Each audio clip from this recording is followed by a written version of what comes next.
Halo teman, selamat datang di channel yang satu ini. Hehehe, Eits, channel ini adalah berisi cerita tentang alur Donghua yang keren. Penasaran? Yuk segera langsung markiden, mari kita dengar. Tapi sebelum itu, jangan lupa like dan subscribe-nya ya.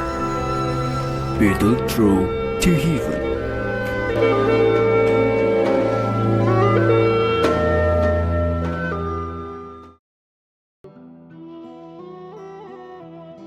Melanjutkan dari cerita sebelumnya, hutan yang diselimuti oleh suasana aneh tiba-tiba menjadi kaku. Dan alasan mengapa atmosfer menjadi kaku adalah karena 10 lebih bayangan wajah muncul di belakang semua orang. Mereka perlahan-lahan berjalan keluar dan aura ganas yang keluar dari tubuh mereka membuat mereka menyadari bahwa orang-orang ini adalah karakter biadab yang rela mati demi uang. Sekelompok besar orang yang telah mengikuti di belakang Ying San tua memperlambat langkah mereka dan berhenti di hadapan 10 lebih sosok manusia yang tiba-tiba muncul ini. Tatapan mereka segera mengandung berbagai emosi saat mereka melihat orang-orang itu. Dalam suasana aneh semacam ini, sedikit pemikiran rasional yang tersisa pada orang-orang ini. Setelah dibakar oleh keserakahan, akan benar-benar terbakar jika seseorang memacu mereka. 10 orang lebih ini berwajah bayangan, tampaknya adalah kelompok kecil. Namun kekuatan kelompok ini tidaklah lemah. Pemimpinnya seorang pria dengan rambut agak putih pucat, jelas seorang ahli Douwang. Orang yang tersisa juga bukan orang biasa. Meskipun mata seseorang harus bersinar di tempat yang kacau seperti wilayah sudut hitam, semuanya termasuk nyawa mereka dapat dikesampingkan dalam menghadapi godaan keuntungan yang sangat besar. Ini adalah sumber yang menyebabkan wilayah sudut hitam menjadi sangat kacau. Oleh karena itu, meskipun banyak orang mengetahui bahwa orang tua yang mereka ikuti adalah elit asli Douzong, keserakahan di dalam hati mereka masih mendorong mereka untuk mengikutinya. Beberapa dari orang-orang yang lebih berani telah gagal menahan pijaran keserakahan di dalam hati mereka. Mereka memimpin untuk bertindak. 10 pria dengan aura ganas di sekitar mereka adalah orang-orang yang termasuk dalam kelompok ini. Menjadi pendatang baru yang hanya bertempur di wilayah sudut hitam selama beberapa tahun, mereka tidak memiliki pengetahuan yang mendalam tentang masalah Ying San tua. Seseorang yang termasuk generasi tua kuno, satu-satunya hal yang mereka ketahui saat ini adalah bahwa jika mereka mampu merebut air liur transformasi tubuh bodhisattva dari tangan Ying San tua, mereka akan memiliki kesempatan untuk menjadi ahli puncak di dunia. Pada saat itu lupakan hanya wilayah sudut hitam saja, kemungkinan seluruh benua Doki akan berguncang karena mereka. Meskipun 10 orang ini sangat rakus, mereka jelas memiliki beberapa kemampuan. Tubuh kelompok itu bergetar ketika mereka meninggalkan kerumunan besar. Mereka secara aneh bergabung ke dalam bayang-bayang di dalam hutan. Diam-diam membentuk formasi saat mereka mengepung Ying San tua. Cukup banyak faksi di dalam hutan pegunungan segera berhenti. Tatapan mereka dipenuhi dengan belas kasihan saat mereka melihat bayang-bayang hutan. Sekelompok badut kecil yang melompat dari papan. Mereka benar-benar tidak tahu bagaimana menulis kata kematian. Harta mungkin bagus, tapi itu hanya jika seseorang memiliki nyawa untuk merebutnya. 10 orang sosok itu dengan cepat meminjam lingkungan gelap dan muncul di sekitar Ying San tua di depan banyak tatapan baik di bawah sinar matahari maupun dalam bayang-bayang hutan. Sebuah isyarat tangan diam-diam diperpanjang dan 10 lebih sosok manusia itu tiba-tiba bergegas ke depan. Mereka tidak mengeluarkan suara sedikit pun, tapi senjata tajam di tangan mereka memiliki kilatan dingin. Mereka membawa niat membunuh yang kuat saat berubah menjadi pisau bercahaya yang ditembakkan ke setiap tempat fatal ke Ying San tua.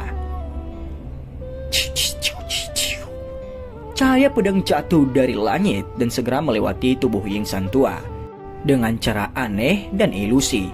Setelah itu 10 lebih sosok manusia itu diam-diam mendarat di tanah dengan tubuh kaku. Ying San tua berhenti sejenak karena ini. Segera dia mengangkat kakinya dan perlahan berjalan menuju hutan pegunungan, bahkan tanpa menoleh. 10 lebih sosok manusia ini secara aneh jatuh saat kakinya melangkah maju. Kehidupan dengan cepat menghilang dari mata mereka. 10 orang ini cukup kuat dan telah meninggal dengan cara yang tidak jelas dalam sekejap mata. Sekelompok besar orang di belakang itu mengeluarkan suara ketika mereka menghirup nafas dingin. Sekarang setelah mereka memiliki pemahaman yang jelas tentang kekuatan menakutkan dari Ying San tua ini, cara menekan dan menyedihkan yang tidak biasa menutupi seluruh hutan di pegunungan itu.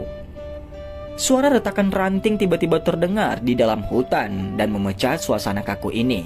Segera, tatapan yang tak terhitung jumlahnya sekali lagi melesat ke arah punggung tua yang perlahan berjalan ke depan. Keserakahan yang gila perlahan muncul jauh di dalam mata mereka.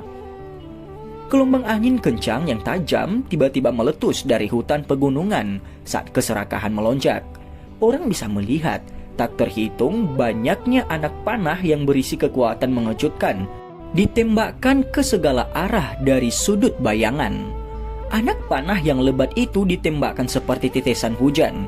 Namun ketika mereka masih lebih dari 10 kaki dari Ying San tua, semua anak panah berhenti. Mereka didorong oleh kekuatan yang tidak biasa saat mereka perlahan berbalik. Semuanya ditembak kembali dengan cara yang sama di tengah suara yang datang dari segala arah. Dalam sekejap, teriakan sengsara melolong di dalam hutan pegunungan itu. Bunuh dia! Aku akan bisa mendapatkan air liur transformasi tubuh Bodhisattva setelah aku membunuhnya.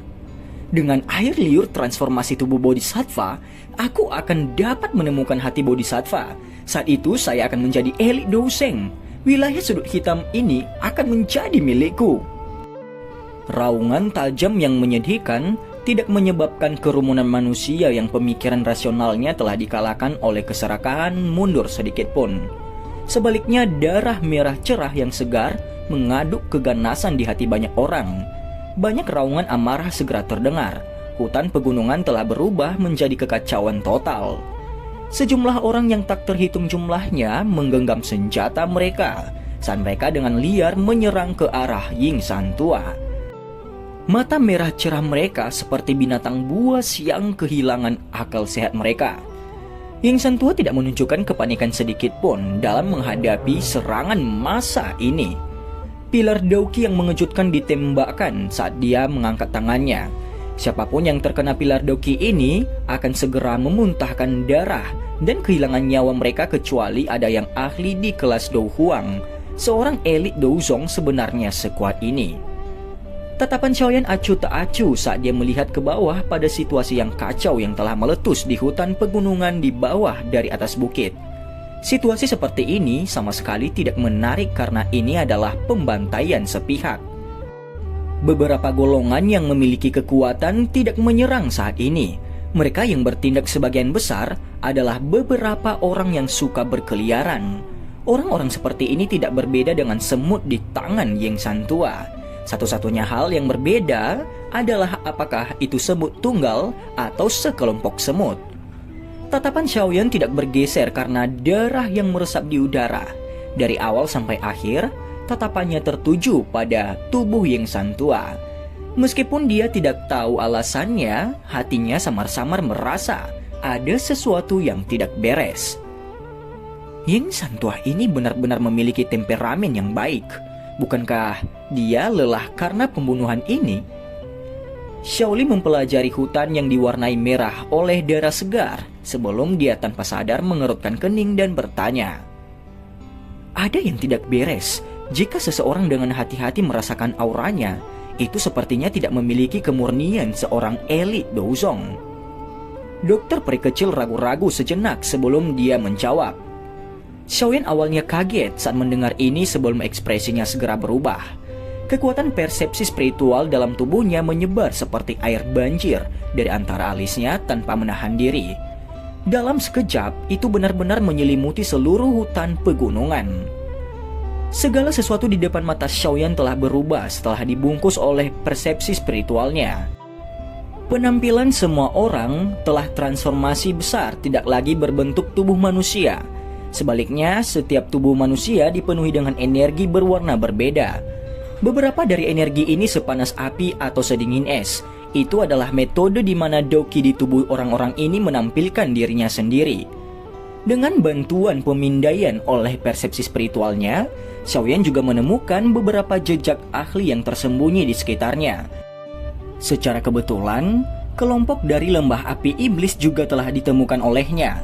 Namun sebelum dia bisa menyelidiki dengan hati-hati, dengusan dingin tiba-tiba terdengar dari dalam kelompok lembah api iblis. Riak spiritual yang dingin dan kuat tiba-tiba menyebar dan bertabrakan dengan keras dengan persepsi spiritual Xiaoyan. Bung!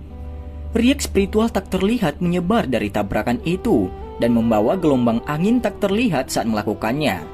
Xiaoyan tiba-tiba mengeluarkan erangan teredam di puncak bukit. Segera matanya menjadi dingin saat dia melihat ke tempat tersembunyi tidak jauh. Tempat itu adalah tempat orang-orang dari lembah api iblis bersembunyi. Dengus dingin serta riak spiritual dingin seharusnya berasal dari orang misterius berjubah abu-abu itu. Apa itu? Dokter peri kecil dan lainnya di sisinya buru-buru bertanya. Saya baik-baik saja. Xiaoyan melambaikan tangannya, tatapannya sekali lagi beralih ke hutan pegunungan di bawah. Pada saat ini persepsi spiritualnya telah berkumpul ke Yingsan Tua. Persepsi spiritual Xiaoyan dengan kuat terkunci pada Yingsan Tua. Mungkin itu karena persepsi spiritualnya diisolasi oleh energi dari jubah abu-abu. Tetapi dia hanya bisa merasakan keberadaan kehitaman ketika persepsi spiritualnya mengamati area tersebut. Bahkan Xiaoyan tidak dapat merasakan apa yang tersembunyi di dalam keberadaan yang gelap itu. Situasi ini menyebabkan Xiaoyan mengerutkan kening. Dia segera mengatupkan giginya dan intensitas persepsi spiritualnya tiba-tiba melonjak. Setelah lonjakan kuat kekuatan spiritual dalam tubuh Xiaoyan, rasa sakit yang menusuk mulai ditularkan dari kepalanya. Namun Xiaoyan tidak berhenti karena ini.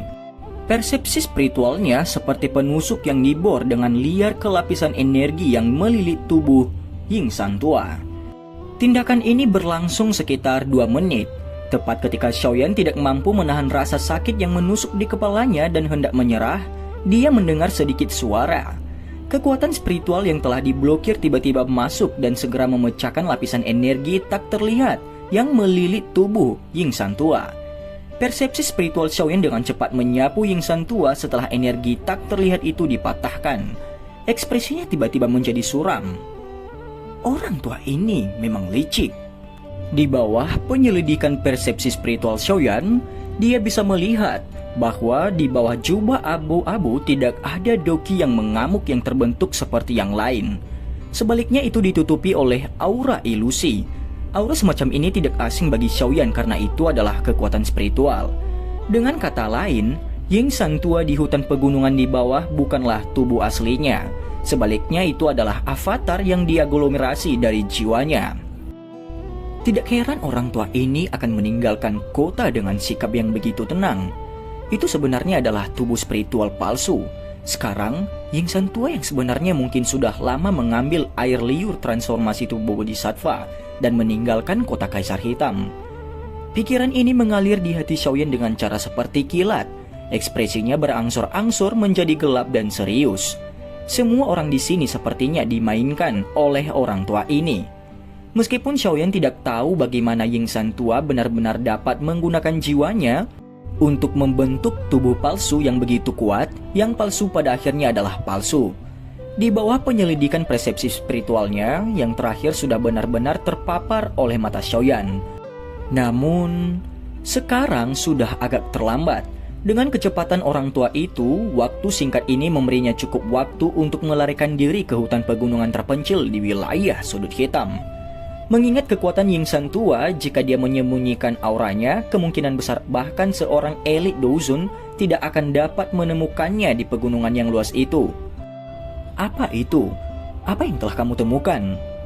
Ekspresi suram Xiaoyan dengan cepat dirasakan oleh Suqian, dokter peri kecil dan yang lainnya di samping. Yingsan Tua itu di bawah adalah palsu. Air liur transformasi tubuh bodhisattva juga tidak bersamanya.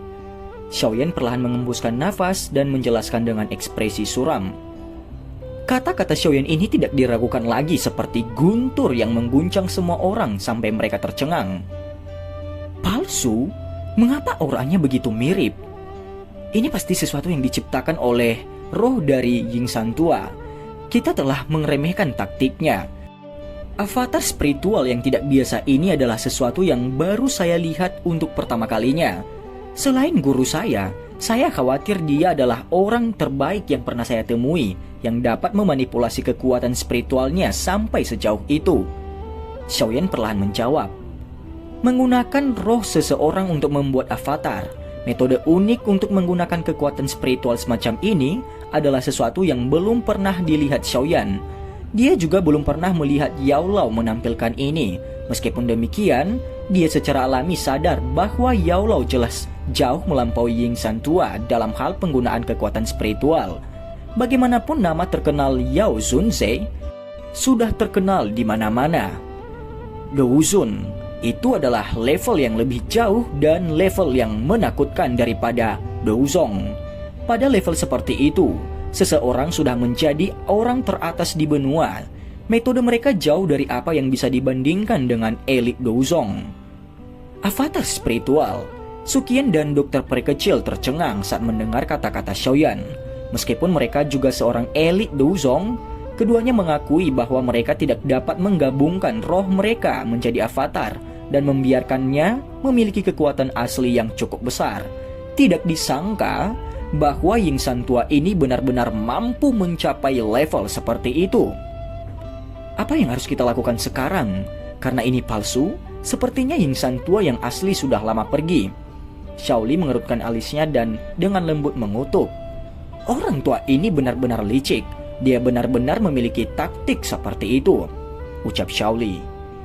Xiaoyan menyipitkan matanya. Sesaat kemudian, dia tiba-tiba menutup matanya.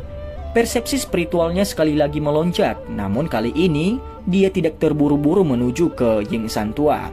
Sebaliknya itu bertahan di atas langit dan berulang kali memindai ke sana kemari. Meskipun menggunakan kekuatan spiritual untuk menggabungkan avatar, memungkinkan avatar tersebut memiliki aura tubuh asli dan sebagian kekuatannya masih ada sedikit hubungan, terlepas dari seberapa jauh jarak antara avatar dan tubuh asli. Meskipun hubungan ini sangat samar dan tipis, itu masih ada. Jika dia menemukan utas hubungan tak terlihat ini, dia mungkin bisa mengetahui posisi yang sebenarnya dari tubuh asli Ying San Tua. Kekuatan spiritual yang kuat melintasi satu sama lain di langit, itu membentuk jaring spiritual tak terlihat, yang dengan hati-hati menyapu ke sana kemari.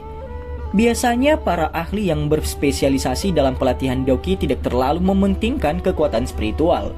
Oleh karena itu, secara keseluruhan orang-orang yang memiliki kekuatan spiritual yang kuat di benua Doki adalah seorang alkemis.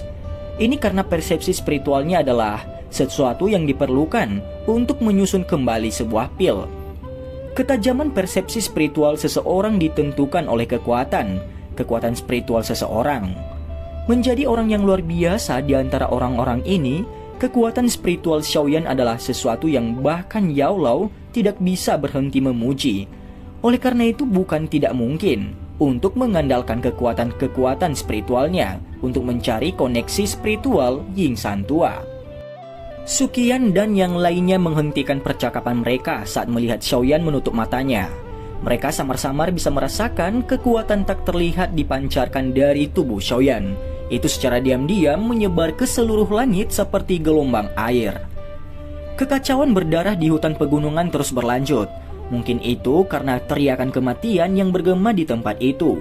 Tetapi beberapa faksi yang awalnya tetap diam tidak dapat menahan keinginan mereka lagi. Selama periode ini, bahkan ada cukup banyak ahli yang bergandengan tangan mendekati tubuh Ying San Tua. Namun mereka masih terluka parah oleh yang terakhir dan terpaksa mundur setelah meludahkan darah segar. Tidak lama setelah itu, Xiaoyan tiba-tiba membuka matanya sementara Ying San Tua dan beberapa ahli bertabrakan. Segera matanya beralih ke arah timur. Fluktuasi spiritual yang samar-samar ditransmisikan dari area itu sebelumnya. Sudahkah kamu menemukannya? Setelah melihat ke arah Xiaoyan menatap, hati Sukian menegang saat dia buru-buru bertanya. Saya merasakan sesuatu. Orang itu sebenarnya masih di dekat sini. Dokter peri kecil, Zian, ikuti aku. Tetap pertama, kalian semua harus menjaga tempat ini. saya akan meninggalkan beberapa tanda di sepanjang jalan. Jika Anda secara pribadi melihat avatar spiritual ini menghilang, Anda harus segera bergegas, ucap Xiaoyan. Hanya kalian bertiga?